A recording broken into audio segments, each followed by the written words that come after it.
Nervous. Very, very dreadfully nervous I had been, and am. But why will you say that I'm mad?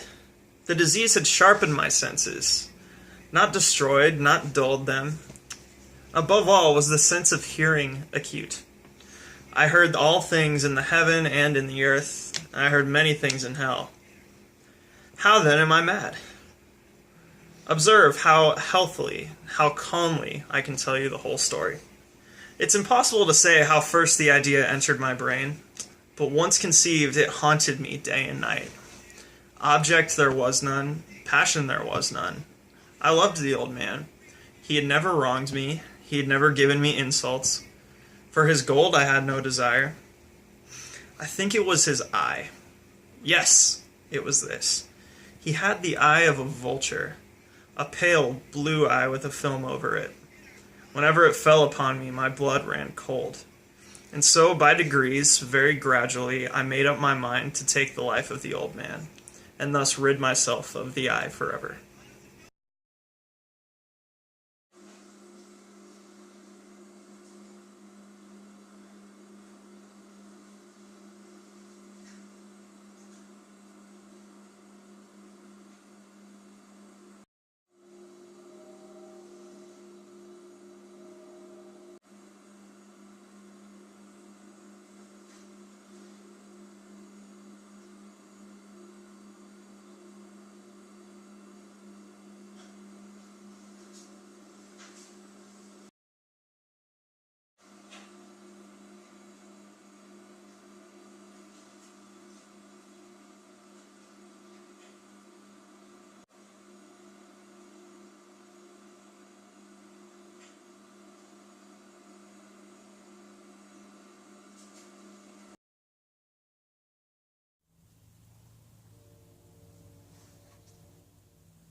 Hello?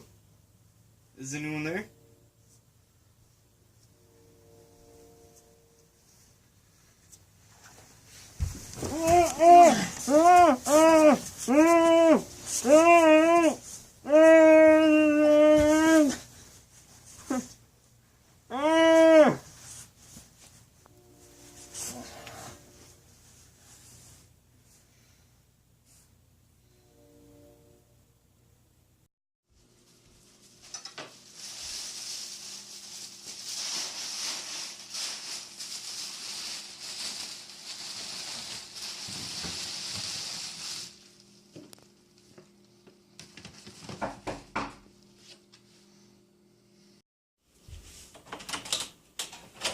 Can I help you?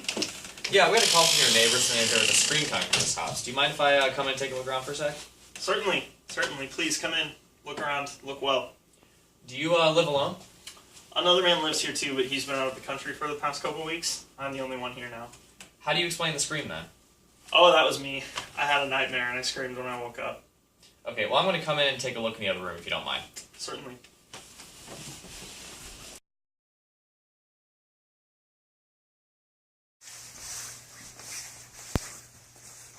Well, seems like everything's fine here. Sorry to bother you so late at night.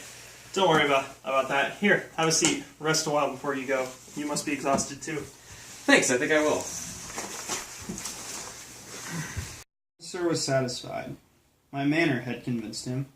I was singularly at ease. He sat, and while I answered cheerily, he chatted of familiar things. But ere long I felt myself getting pale, and wished him gone.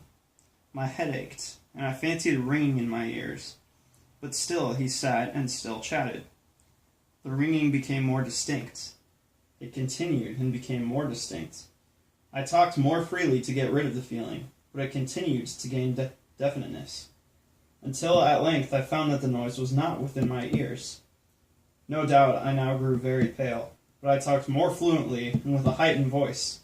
Yet the sound increased, and what could I do? It was a low, dull, quick sound, much such a sound as a watch makes when enveloped in cotton.